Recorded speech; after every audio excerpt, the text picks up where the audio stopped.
Yeah, welcome back to the Aro Benaiah Show, where we spotlight blue collars entrepreneurs and hands-on creators who turn skills, passion, and resilience into real success story. Guest today is Leanne Linsky, comedian turned entrepreneurs and the founder and CEO of Plausible, a live online comedy platform that is changing how performer and audience connect around the world. From performing on stage in New York and LA to launching a tech company built for comedians, Leanne's story is about innovations, courage, and a power of laughter.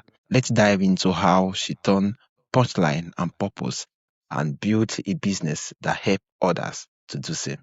It's really a pleasure having you on the show, Leanne. Thank you for having me. I'm excited for our conversation today. So, Leanne, what was it like growing up for you? Growing up? Oh my goodness. I grew up, I'm the youngest in a family. I have two older brothers and my parents who are all very funny. They are very quick-witted. And so, so I grew up in a family where everybody was really smart and really funny.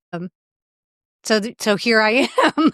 Wow, amazing. I'm just wondering if everybody's being funny at home. I'm just wondering the kind of laughter that will be echoing from every corner of the house every now and then. Yeah, this is amazing. So, you're actually more like Leanne, you started at the beginning. How did your journey into comedy first begin? So I never knew that I was going to actually go into comedy. And I didn't really think, I mean, I knew my family was funny and everybody kind of had a good sense of comedic timing and were very quick on their feet. And so that was one thing growing up. And that was probably like everyone in our family's coping mechanism, or general demeanor for a lot of situations. And everybody was pretty good at public speaking. So nobody in my family had a problem with that. So, but I just thought that's how people were, right? And so how I ended up going into comedy, it wasn't until much later in life. It wasn't until, it was 2001. So I was 31 and I had been at a company I had started in 1993 and I stayed at that organization working for them for nearly 13 years. And during that time, I was doing a lot of public speaking. And so around 2001, a couple of coworkers were like, you should really consider taking improv classes, some comedy improv classes. And I was like, great idea, but whatever. And they're like, no, the Second City actually has a training center here. Now, I grew up in Illinois, about 45 miles north of Chicago. And so I was very familiar with the Second City, which is a Chicago-based comedy theater. So now I was living in Las Vegas because I had gone to school, college in Las Vegas, and I stayed there and got a job. And I was working for this Fortune 500 company. And someone was like, well, the Second City now has a training center here in Las Vegas. I was like, what? And then I opened the paper and there was an ad and I'm like, whoa, I'm seeing this, I'm hearing about it and I'm seeing it like a couple of times in 1 week. Maybe I should make a phone call and sign up for a class. And so I did. And I fell in love with improv and I started taking classes there, and I ended up taking classes 2 and 3 times, some of them multiple times. And then in 2006, I was laid off from my job. And now during that 5 years from 2001 to 2006, I was taking all these comedy classes, and then I started driving to LA on weekends and taking comedy classes in LA, and I took vacation time and I had taken comedy classes in New York City, and I was just all in. But I had this really great job, and I thought if I didn't have this great job and a great place to live, that maybe I would consider, pursuing comedy. And then all of a sudden I lost my job. And my friends were like, hey, remember when you said you would really pursue comedy? What about moving to New York? And I'm like, well, I'll think about it. And my friend's like, well, I found a sublet. You have 1 hour. And so I went outside, walked around the block, came back in. I said, okay, I'm in. And so a month later, I packed 2 suitcases and I moved to New York City. And I just immersed myself into taking more classes and getting together with an ensemble troupe for improv and auditioning and doing everything I possibly could to fully immerse myself into the comedy world. Wow, amazing. Yeah. That must really be a bold step, leaving Illinois into New York. So what were some of the biggest lessons you actually learned while performing and producing show in New York comedy scene? Well, it's not easy, right? It's like, I'm here in New York, hire me. It doesn't, unfortunately everybody's like, and so what? So you're here. So it's a lot. I guess my biggest lesson was really being okay with a lot of rejection and a lot of no's. So that's part of the industry. My job is to audition and do well and get a call back. And that's a win, getting callbacks and booking stuff. But there's a lot of no's. And you think even in sports, people who play baseball, they have to take a lot of swings before they hit a home run. Not every swing is a hit or a home run. So it's the same kind of thing. And it takes practice. It takes a lot of resilience and persistence. So my biggest lesson was just really leaning into being okay with no's. Yeah. Amazing. So at what point do you start to see our comedy not just as an art form, but a business, but judge? Yeah. I mean, I always saw the potential for it being a business, and yet I'm still waiting for all the money to roll in. No, it is. And it's a business in the sense that each comedian and actor it's an independent freelancer essentially, and you can book a job, and some are more long-term than others, but essentially everybody's an independent contractor. And so you're your own business, and it's constant promoting ourselves, constant putting ourselves out there, taking the initiative. It's every day, get up and go for it kind of thing. Even with an agent or a manager, I still had to put forth the same, if not more effort, because to get an agent or a manager, they're looking for someone who has established relationships within the industry with casting directors and has skills and the things. So although my agent and manager would be out there submitting myself for roles and gigs, I still had to be doing it. I can't just sit back and maybe by chance one or two things come up. I still book just as many, if not more for myself. So it's show business for a reason. Yeah. And I don't know if that answered your question exactly, but, but I really saw it as a business the minute I moved to New York City. Amazing and very fascinating. You eventually created Plausible. Can you tell us the stories of how the idea was born? Yeah. So I started thinking about it so I had been living in New York for about nearly 9 years, and I was planning to move to the West Coast, to California, to the LA area. While in New York, I had been running an open mic for 7.5 years. I was producing shows. I had a lot of friends that I had made over the years in New York on the East Coast. And I was thinking about my move, and I was like, wow, I'm really going to miss these people. What if we kept my open mic going and maybe did it online, like Skype or maybe Zoom? Because at the time in my day job, I was using Zoom. That was way back in 2014, 2015.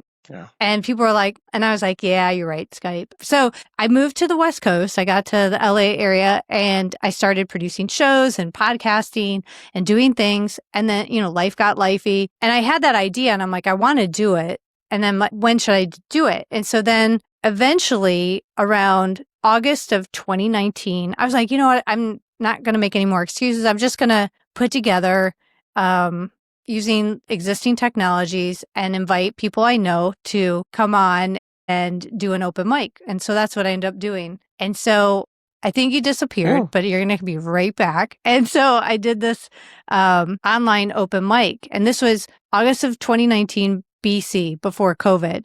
And then people started showing up. I mean, it kept going and I held it every week. And it was really fun. And people started dropping in that I hadn't met yet. And so we kept doing that. And then of course, what happened? COVID happened. And then everybody started doing everything online. And I was like, now everybody's here. So I had solved one problem of kind of bridging a gap and staying connected with people from East Coast to West Coast. And I was solving a problem because once I got to LA area, I was driving everywhere and spending more time on the highway than I was on a stage.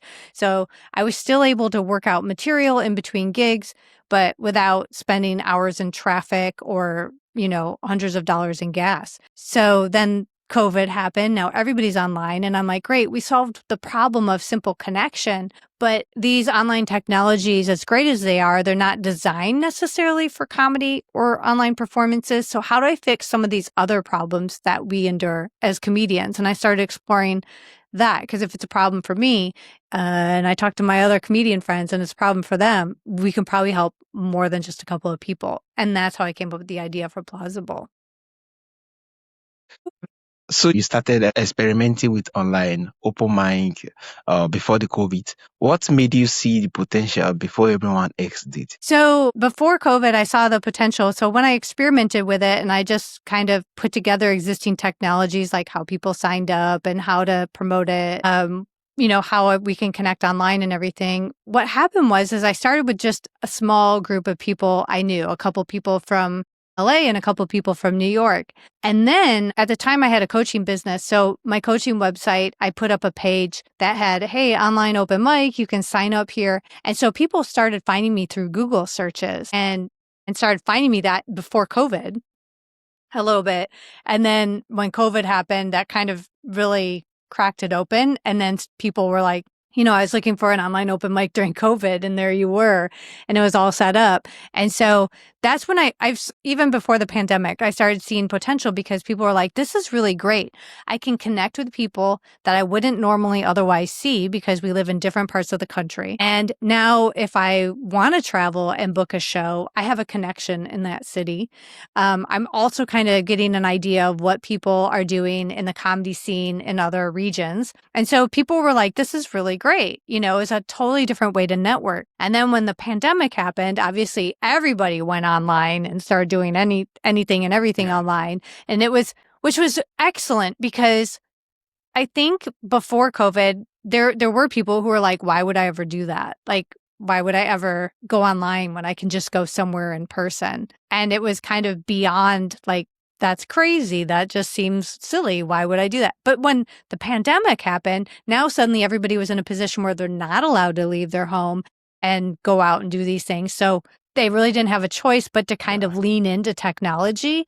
So even people who aren't tech savvy got really familiar with how to get online and connect with people. And so that was wonderful for me, because I'm like, okay, great. So now people at least know how to do these basic things and they understand the concept. So when we put together the Plausible platform and designed it specifically for these needs, people are actually already now familiar with the concept of the idea and what that would be similar to. So I could be like, well, if you're familiar with this, then you're familiar with that. So it made it easier, because I think without the pandemic and having people have that situation where they had to, it would have been harder to bring people on board. How do Plausible actually recreate that lively energy online? That's a great question, because people are like, are you trying to make it like in person? And my response is always no. I don't think I can recreate an in-person experience. I think as humans, we need in-person, and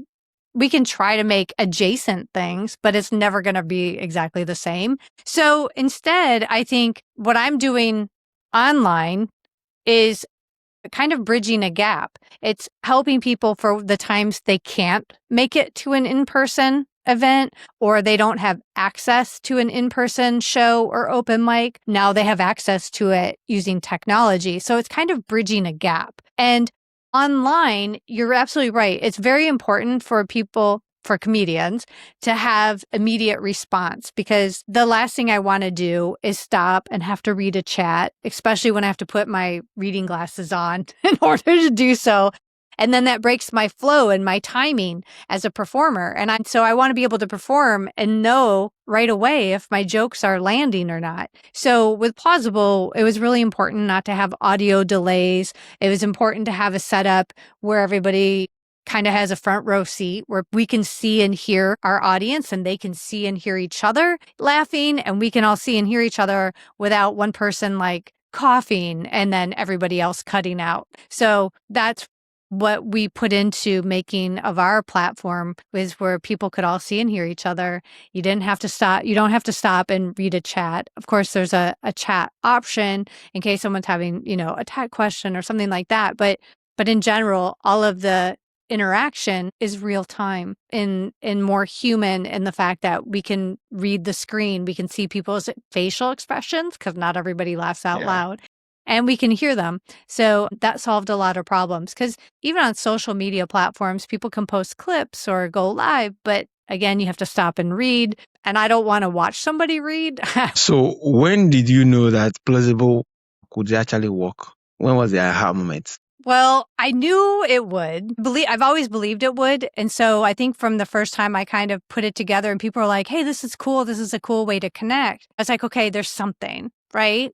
And then I also recognize the limitations of some technologies or the challenges with some technologies or even with people adapting to those technologies. Yes, I always kind of knew there was something there from the minute I had the idea way back when I moved from New York to LA. I was like, there's something. I could just feel it. I'm like, there's something. And it doesn't come necessarily easily. There's always a new challenge to be had to overcome. And it's ongoing for me. And I think that without that feeling, I would have given up a long time ago. But with knowing that there's something here and we're doing it, I continue to go forward with updating our site, making changes as I see how users are using it, what's blocking them, what would really help them, how can I enhance this, how can I make this better experience, how can I give comedians more control, how can I do these things. And so just having that inkling, that gut feeling, like I think there's something here, and I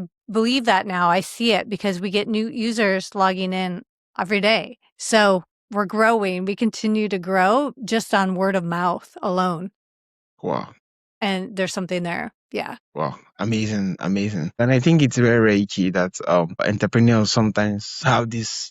Yeah, it seems it's this idea of it could work most time that actually keep us going. And from your words, it just speak volumes to that once there is no that possibility owing to the hard work that has been put in from the head start, one can actually easily just lose his footing. What to do, being that it's hard to actually create anything.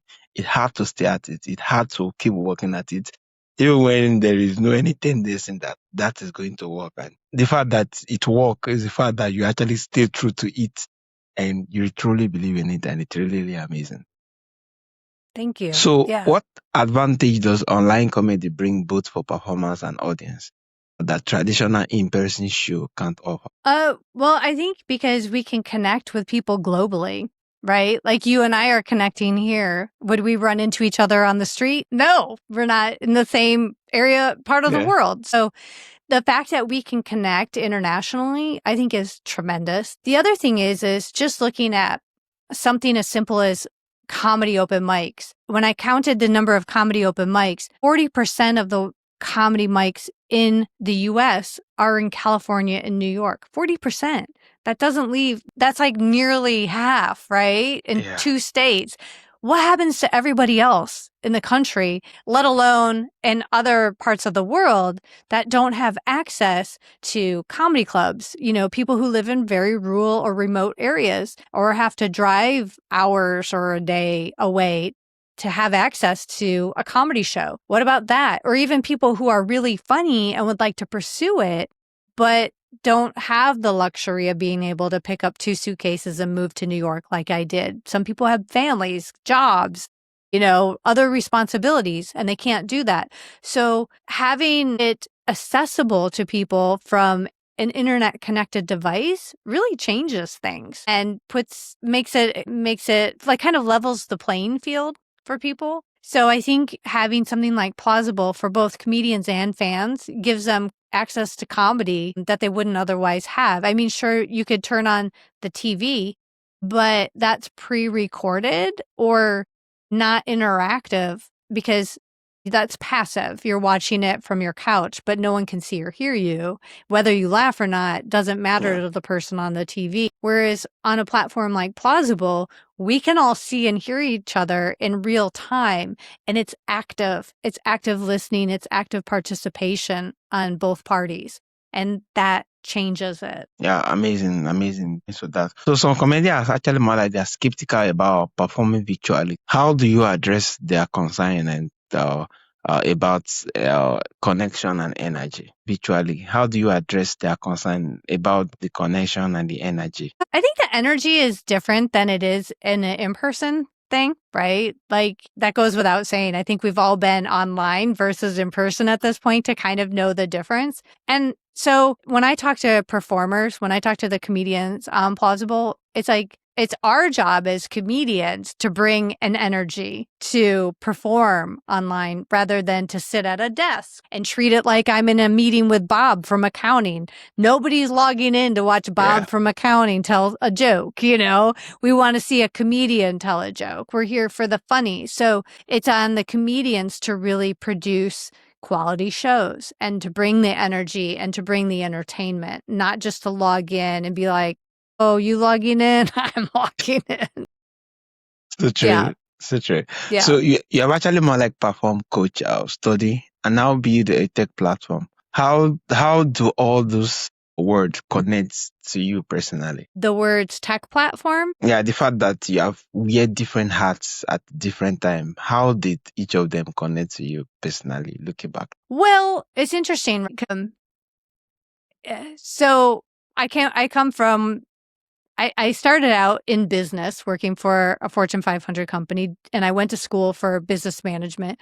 And then all of a sudden I'm laid off from my job and I'm like, I'm going to pursue comedy. So it's like totally different hat, right? And then I immerse myself into this industry that is very different from where I had started. But then I get into this entrepreneurship role and I thought, oh, I have to be more serious because I want people to take me serious. I don't want them to think I don't have any business background putting together a business, even though it's for comedy. And it's interesting balancing act some days, right? Depending on who I'm talking to. But it's important for me to be knowledgeable about being a comedian or how can I solve their problem. And so I started out by solving a problem that I was having as a comic, but in talking and I did the research and talked to a lot of comedians and took notes about the problems they're having, very similar to mine, some different. And then, you know, I have to attend online events on Plausible as a comedian, but also as the business owner. And I've kind of gotten accustomed to it now over the years, but being an entrepreneurial is very similar to being a comedian. And it's similar in the sense that as a comedian, I want to write a joke and I want you to laugh. But I don't know what's going to make you laugh, but I know it'll make me laugh, right? So each joke I write is a product and I get an idea and I write it down. And then, so I have a minimum viable product and maybe I'll I'll bring it up in a conversation or tell a joke with a friend or my husband or something and I'll test it, right? That's my MVP, my minimum viable product. And then I'll be like, okay, there's something there. And then I'll go back and I'll rewrite it. And so it's similar with a business idea. I have this idea. I'm going to test it. And I kind of threw it out to some friends and felt out like, would you sign up on Skype or Zoom or something? They're like, I don't know what Zoom is yet because it was early. It was in 2014, 2015. And then their Skype, they're like, Skype? And I was like, okay, never mind. And then when I finally decided to put something together, I used existing technologies and I, used this for signups, used this to kind of promote it, this to as a video conferencing. And so I used things that were already out there to see, is this something? Is there something there? Same with a joke. I start writing a joke and I put together a couple setups and a couple possible punchlines. And I'm not sure which one I like best. And maybe I need to rearrange words, but I'll test it. I'll put it out there the same way I tested my online open mic back in August of 2019. And then I get feedback, what people like, what people don't like, right? And so then I take that feedback and then I go back and I rework it. And then I put it out into the world again. And then I wait for the feedback. And then I'm like, oh, they like this, they don't like that. And I go back and I rework it. Entrepreneurship, just like comedian or the world of comedy, is a lot of no's. It's a lot of, I don't like that. I don't like that. I like this. I like that.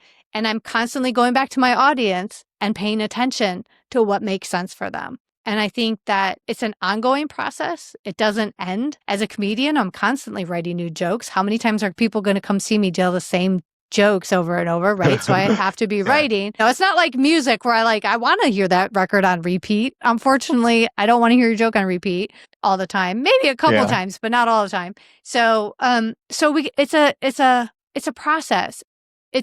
I think art is a work in progress. It evolves, it changes. And we, as the artist, have to, or the entrepreneur, have to pay attention to the people we're serving and what they want. And that's what is very similar in the two. So eventually the hat becomes one hat. And I just learned to filter the information through those eyes and take it in and treat it as art, although it's a business. Wow, amazing. It's really, really amazing being that, uh, yeah, just the way you said, company is more like an entrepreneur, being that there's a whole lot back and front. There's a whole lot of cloud of uncertainty or what is going to be the result of what you actually put in. But you just have to keep showing up creatively and looking for a better way to actually engage it, looking at the feedback, looking at the quality of job, looking at a whole lot of things. Yeah, it's really pretty amazing. It's even the fact that the unknown is a lot, but Yeah. also the possibility to is still a whole lot. So yeah, it's really a lovely way to get started, but quite demanding too if you are not willing to put in the work. Yeah, it's a lot of work. Yeah.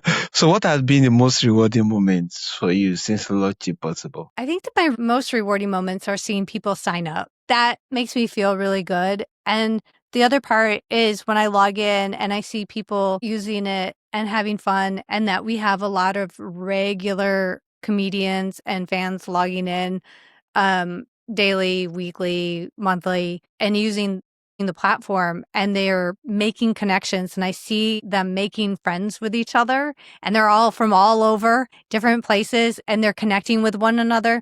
That makes me go, okay, it's working. This is what I wanted. This is what I dreamed of, and this is happening. And so it helps fuel me to keep moving forward. Wow, amazing.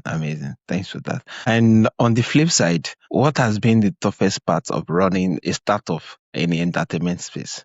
Everything. So I think that the most challenging part is kind of the same thing that I love about it. The challenging part is it's never done. It's never done. And there's always a new challenge. And Yeah. with technology, just like a car always breaks. Something, you've got to do maintenance on it. You've got to rotate the tires. You've got to do an oil change. You've got to, put fluid in the windshield wiper. So you got to do all these things. And with a technology platform, we have to do the maintenance. We have to do the updates. We have to, put new tires on. We have to do all of the things. So there's always something that goes on. And with a business like this, I am a non-technical founder. I'm not a developer. So for me, I think that's really challenging because I just want to, I'm not a mechanic either. So you don't want to see me under the hood of my car. You'd be like, Leanne, please stop, get out of there. But I have a great team that they are developers and they know how to take my vision and bring it to life. So I think it was my most challenging thing was finding really the wonderful people I have now and learning what I can about tech and understanding that that's also just this ongoing process. Wow, amazing. Oh, thanks for actually that. So, what advice will you give to a creative or entertainer who want to turn their arts into a scalable business? What would I tell a performer or an entertainer in the arts who wants to create a business? Take everything you've learned as an artist and apply it into entrepreneurship, and you'll be okay. Like, go in and be willing to listen to that audience feedback. That's super important because those are your users and your customers. And look at it as a work in progress, just as you would your art, and let it evolve naturally in the same kind of way, and be willing to bend and grow with it, and you'll be okay. Wow, amazing. Thanks a whole lot for this. So, finally, Leanne, what does success look like for you as both a performer and from the perspective of a founder too? Success, retirement on an island with a cocktail. I think, it's funny because when you ask me that, and other people have asked me this, I start thinking about the future, right? And like, where am I going to be? Like, what is that going to look like? I kind of have to remind myself to success sometimes comes in different packages and different doors. And so I try now to look at the wins. Like when I was acting and doing comedy in New York, people were like, "Oh, are you successful?" And I'm like, "Why? I think I'm pretty good. Like I'm fine. But someone else's idea of a successful comedian or actor is, do you have a Netflix special? Do you have a TV series? How many commercials have you done? But for me, sometimes success today is I booked a gig, or I had a great audition. I made a new connection. And so I also have to remind myself to look at those each day and celebrate those small wins, because we can get so deep in our journey that it seems like nothing is happening because we don't have a $1 billion unicorn in the first month. Right. And for most people, that's reality. It's a grind. We have to keep going. It takes years to get there. So I think for me, success is really having a place where I have happy users logging in every day. Platform is busy. There's shows, there's open mics, there's classes happening every day. And comedians are earning money for their ticket sales every day. That's where I want to be, because when other people on my platform are successful, I'm successful. Plausible, successful.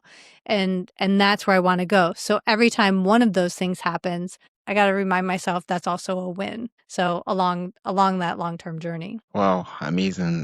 Thank you, Leanne. So, Leanne, tell us about how can my audience connect with you? How can they do business with you? And what's the best platform they can reach out? Yeah. So you can find me on plausible.com. So I'm usually there. I host a mic on Monday nights, and I often attend many of the other events on the platform. And then if you want to find me, you can find me on LinkedIn, and it's Leanne Linsky, just like my name on LinkedIn. I should be the only one, unless it's a bot, but otherwise it's me. Yes. Yeah, amazing. And what an inspiring and joyful conversations. You have shown us that comedy isn't just about laughter, it's about courage, creativity, and community. But to everyone listening, go check out plausible.com.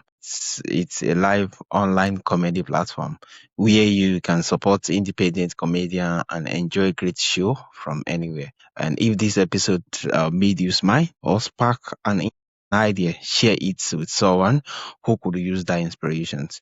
You have been listening to the Aro Benaiah Show, where we celebrate the builders, dreamers, and doers, shaping the world with their hands and hearts. I'm your host, Aro Benaiah. Until next time, keep building, keep laughing, and keep believing. It's the Aro Benaiah Show, and it's a pleasure having you once again, Leah. Thank you so much.